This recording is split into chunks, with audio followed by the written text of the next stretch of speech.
Aujourd'hui, c'est comment vendre quand tu es une entrepreneuse intuitive, comment vendre avec grâce et avec confiance.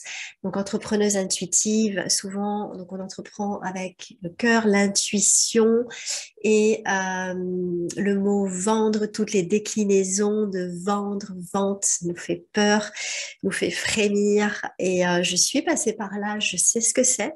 Donc, ce dont je vais vous parler aujourd'hui, c'est de ce changement que j'ai fait dans ma tête qui a fait que j'ai pu proposer mes services avec grâce, avec plutôt confiance aussi. Voilà, sans me sentir comme un marchand de tapis, sans être là, achète ma cam, etc. Sans avoir à convaincre. Hein, parce que comme je l'ai dit il n'y a pas longtemps dans un de mes posts, je n'ai pas envie de travailler avec des gens que j'ai eu à convaincre. Voilà, mais bon, ça n'est pas le thème du jour. Quoique un petit peu. Donc, je me présente rapidement pour celles qui ne me connaissent pas encore. Je suis Nora Delapierre. Je suis mentor pour entrepreneuse intuitive, aventurière spirituelle. Et je vous donne les moyens, les outils de pouvoir générer vos premiers revenus en ligne et de développer votre entreprise de cœur. Que vous puissiez avoir un impact auprès de votre monde, de votre communauté, de vos clients d'âme, hein, de ceux qui vibrent avec vous. Voilà, donc ravie de vous retrouver. Alors, dans le texte que j'ai mis, comment vendre, donc avec grâce et confiance quand on est un entrepreneur intuitif, je vous parle d'impact. Déjà, c'est de se donner l'autorisation d'avoir cet impact-là et savoir quand on est entrepreneur, ça va passer par la vente. Alors, c'est un gros mot quand on est entrepreneur intuitif, spirituel, etc. On a tendance à penser que ça va à l'encontre, mais pas du tout. Et c'est ce changement-là, moi, que j'ai fait dans ma tête à un moment donné qui m'a permis de pouvoir proposer mes services, de pouvoir vivre de mon entreprise, en fait, hein, tout simplement. Donc, je vais aller droit au but. Je vais commencer tout de suite par ce changement et puis après, j'irai un petit peu plus loin. Donc, pour moi, déjà, ce qui a changé, c'est de voir la vente, le fait de vendre comme servir.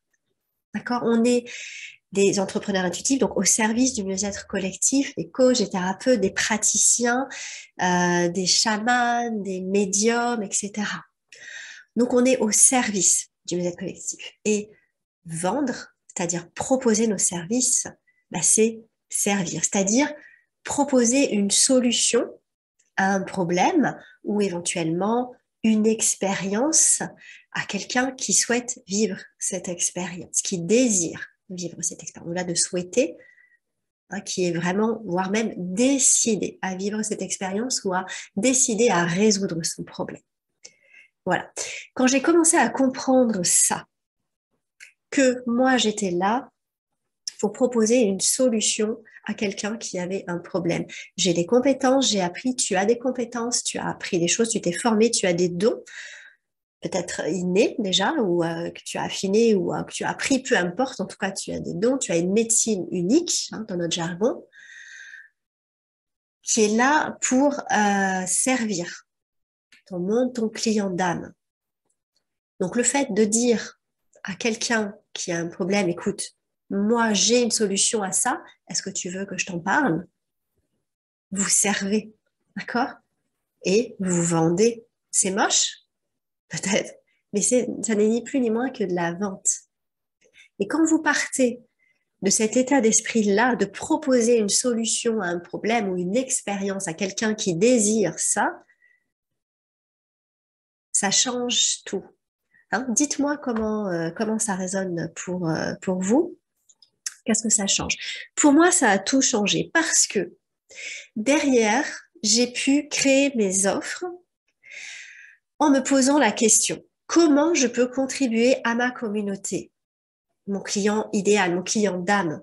Comment je peux faire? Qu'est-ce que je peux créer pour l'aider, pour le soulager d'une douleur, etc. J'ai pu créer des offres dans lesquelles, du coup, j'avais 100% confiance que j'allais servir, c'est-à-dire que j'allais être utile. Vous voyez le positionnement? c'est pas le même en fait. Et c'est juste là-dedans.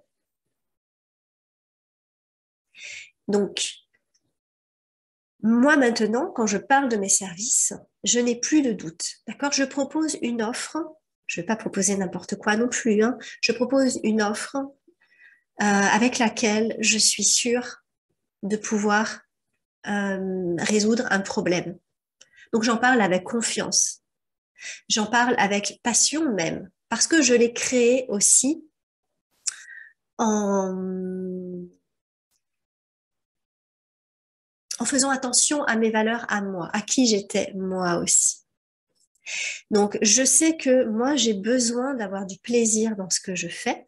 J'ai besoin d'avoir du temps aussi en dehors, hein, même si je suis passionnée par mon travail. J'ai besoin d'avoir du temps aussi. Et mon offre, je la crée en fonction bah, je fais attention à me créer un espace-temps pour moi et d'une façon de la délivrer, cette offre, je cherchais le mot, façon de délivrer mon offre euh, où je vais avoir du plaisir, où je vais la délivrer avec passion. Je sais que je vais vivre, moi déjà, une aventure extraordinaire et que je vais faire vivre à mon client une aventure extraordinaire aussi. Et quand tu crées ton offre à partir de cet espace-là, ça change tout quand tu en parles. D'accord? Et tu ne te positionnes pas en disant que tu ne vas pas t'adresser non plus à quelqu'un qui n'a pas besoin. Donc, ce qui est important, c'est la base, c'est de savoir à qui s'adresse ton offre ou quel client tu sers et quel besoin il a. Zico, coucou, merci beaucoup. Merci. Voilà, dis-moi comment ça résonne. Là, je vois qu'il y a Priscilla, Raja, etc. Dis-moi comment ça résonne pour vous, comment vous le sentez. Je vais voir sur Facebook aussi. Voilà, moi, c'est ce que je voulais dire déjà. En premier, je commence, je pose le truc sur la table, c'est fait. À partir du moment où tu comprends ça, tu ne peux plus être mal à l'aise sur le fait de vendre. Parce que tu n'es pas là en disant achète mon truc, achète. Non. Et voilà, moi, tu as un problème, écoute, si tu as ça et si tu es décidé à, je te propose cette solution. Voilà. Maintenant, ce que je voulais faire, c'était aller un petit peu plus loin parce que j'ai eu des questions par rapport à ce sujet. Et je sais que la blessure du rejet est très présente, la peur de se faire rejeter, hein, de se prendre un non. Donc là, ce que j'ai envie de te dire, c'est que je vais te dire d'ailleurs, c'est de faire de ton mieux pour te concentrer sur ceux qui ont besoin de ton offre. Il y en a plein qui n'en ont pas besoin. Bah, c'est OK. D'accord? Donc là, il faut accepter que les gens puissent ne pas être prêts, ne pas peut-être comprendre aussi que nous, on n'est peut-être pas fait ce qu'il fallait non plus pour le proposer. Enfin voilà, que ce soit un non. On va pas mourir. Tu vas pas mourir parce que quelqu'un te dit non. C'est pas grave. D'accord? Concentre-toi, toi, porte ton attention dans tout ce que tu fais chaque jour, dans ta communication sur les gens, tes gens, ton client d'âme, ton client de cœur, à qui tu t'adresses. Concentre-toi, adresse-toi à lui. Crée tes posts en pensant à lui. Peut-être qu'il ne like pas tous tes posts, peut-être qu'il te... C'est pas grave. T'as pas besoin de ça. Ça, c'est des métriques d'ego, en fait. Donc, concentre-toi sur tes gens, sur ceux qui sont prêts déjà à investir dans la solution que tu proposes. Concentre-toi sur eux, nourris-le, donne-leur de la valeur avec du contenu gratuit, avec du contenu payant, tes offres, hein, et dis-leur ce que tu as à leur offrir, propose-leur. T'es pas là pour amuser la galerie, t'es pas là pour faire le canard sur les réseaux, quoi. Tu es là pour servir. Donc, dis-leur, moi, j'ai cette solution-là. Si les gens te suivent, c'est qu'ils apprécient ce que tu postes. À part certaines personnes qui viennent parce que tu es leur cible, hein, et du coup, elles viennent te draguer, entre guillemets, sur les réseaux. Mais sinon, les autres, ils ont autre chose à faire. Il y a suffisamment de monde, hein, pour qu'ils aillent voir ailleurs, si ça t'intéresse pas. Donc, continue, sois présente, montre-toi. Voilà. Fais ce que tu peux. Vois ce que tu peux faire pour te concentrer uniquement sur les gens qui ont besoin de toi. De temps en temps, tu auras des doutes. Et ben, tu reviens. Dès que tu t'en rends compte, tu shifts et tu reviens. Deuxième point que j'ai vu aussi par rapport à cette peur de vent, donc il y a la peur du rejet, hein, la peur de se prendre un nom, concentre-toi sur tes gens à toi, et c'est la peur d'ennuyer aussi. Hein. La peur de déranger à vendre.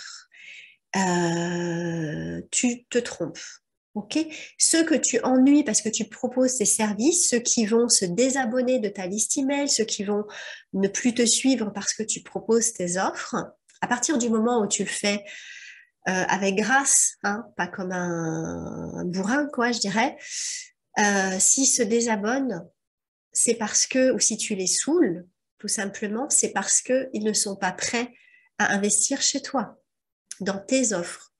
Ils sont pas prêts à investir en eux, peut-être. Ils sont pas prêts à investir dans une solution à leurs problèmes. Ça demande il y a différentes étapes, hein, il y a une psychologie de l'achat. Il y a différentes étapes dans le cheminement de ton client idéal, à voir où il en est. Et toi, adresse-toi à celui qui a pris la décision de changer. Parce qu'on veut tous changer, on veut tous s'améliorer, on veut tous avoir un corps de dieu ou de déesse, on veut tous être hyper instruits, on veut tous mettre de l'argent de côté, gagner voilà, suffisamment d'argent pour vivre la vie qu'on a envie de vivre. On veut tous, on a tous envie de quelque chose, c'est humain. Mais je crois qu'on va être d'accord là-dessus, c'est qu'il y a un sacré gap entre avoir envie de quelque chose et se donner les moyens d'avoir ce quelque chose. Se donner les moyens, c'est investir en temps, en énergie, en argent. Du temps, parce que parfois, ça va demander, oui, de créer un espace-temps dans son emploi du temps pour faire du sport, pour se cultiver, pour, voilà, je sais pas, faire ses comptes, apprendre l'investissement. Ça va demander de l'énergie, ça va demander de sortir de sa zone de confort. Hein, ça a beaucoup de courage, on va dire. Et puis de l'argent aussi, parce qu'on va payer un professionnel pour nous aider à faire ce qu'il faut, à avoir les étapes. Un professionnel qui est passé par là, qui s'est formé, qui a appris, qui connaît le chemin et qui va nous le montrer, qui va nous guider, qui va nous cadrer, et ça va être un sacré raccourci pour nous. Donc nous, on va s'adresser aux personnes qui sont décidées, pas celles juste qui veulent. Attention à ça quand tu proposes, quand tu parles à ton public. Donc si tu as peur d'ennuyer, déjà, dis-toi que c'est faux. Et si tu ennuies quelqu'un, si la personne, elle se désabonne, c'est que c'est pas ton client idéal. Passe à autre chose. Passe à quelqu'un d'autre. Intéresse-toi à la personne qui est intéressée, qui est prête. Parle-lui. Passe pas ton énergie à te dire, à te demander qu'est-ce que tu as fait de mal. T'as rien fait de mal. Hein. C'est juste que c'est pas la bonne personne. C'est tout. Et peut-être qu'elle reviendra plus tard. Garde cette conviction-là et continue. D'accord? Garde cette conviction que tu es là pour servir. Tu es au service du mieux-être, d'un mieux-être collectif en fonction de ce que tu as à offrir, de ta médecine à toi, hein, de tes services. Et focus-toi là-dessus. Et adresse-toi uniquement aux gens intéressés par ça. Voilà ce qui a tout changé pour moi, ce qui me permet aujourd'hui de pouvoir vendre avec confiance, avec passion aussi, parce que je crée des offres que j'aime d'amour, que je kiffe vraiment, dont je suis fière aussi. Je donne le meilleur de ce que j'ai dans mes offres et je t'invite à faire de même aussi, à être fière, à aller reconnecter à ton offre. Qu'est-ce que ton client va adorer dans cette offre? Qu'est-ce qu'il va aimer? Qu'est-ce que ça va changer pour lui? On fait des métiers quand même fabuleux, d'être au service, hein, sans être thérapeute, même les coachs, les business coachs simplement, c'est des métiers quand même fabuleux. On est là pour soutenir nos clients, on les aide à réussir, on leur donne les moyens de réussir, d'être autonome, de s'enrichir, peut-être même matériellement, personnellement. Si ça, t'as pas envie de servir avec passion, je sais pas quoi. Hein. Donc, crée des offres dont tu es fier, que tu aimes, que tu es heureuse d'en parler. Tu sais qu'elles ont une utilité, tu vas adapter ton discours en fonction de à qui tu t'adresses. Tu vas voir que ça change beaucoup, beaucoup de choses. Voilà ce que je voulais te transmettre aujourd'hui. J'espère que ça t'a été utile.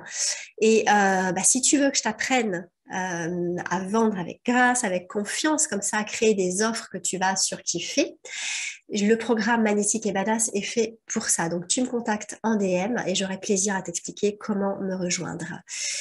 Voilà, donc mets-moi comment ça a résonné pour toi, comment toi tu vois la vente aussi, hein, ça peut être intéressant, et d'échanger parce que différents points de vue, avec différents points de vue, tu pourras pouvoir trouver le tien, celui qui te correspond, celui avec lequel tu es à l'aise aussi. Donc, je te remercie de m'avoir suivi, de m'avoir écouté. Je t'embrasse, je te dis à la semaine prochaine.